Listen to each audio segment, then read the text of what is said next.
In today's video, I'm going to teach you how to tag a speaker in an Otter transcript.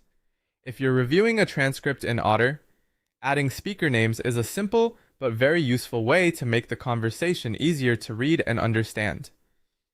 When speakers are clearly labeled, it becomes much faster to scan the transcript, follow who said what, and organize your notes more accurately. This is especially helpful when you're working with interviews, meetings, or group discussions. To get started, open the transcript note from your Otter dashboard. Make sure you're inside the specific note or transcript where you want to update the speaker labels. Once the transcript is open, look through the text for the section you want to edit. Above each block of transcript text, you'll see a speaker label area. If the speaker has not been identified yet, you can click on Tag Speaker. If there's already a speaker tag there, you can click that existing tag instead to make changes. This opens the speaker tagging option for that section of the transcript. Next, type the speaker's name into the search or add field. As you enter the name, Otter may show matching suggestions if that speaker has already been used before. If the person is new, simply finish typing the name you want to assign. This helps keep your transcript clean and consistent, especially if you're labeling multiple parts of the same conversation. After typing the name, press enter. At this point, Otter may ask whether you want to apply that name to all identical voice matches. This is an important option because it can save time by automatically assigning the same speaker name to other parts of the transcript where Otter detects the same voice. If you're confident the voice match is correct,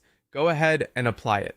If you'd rather review each section manually, you can choose not to apply it broadly and continue tagging one section at a time. Once that's done, the speaker label will be updated in the transcript.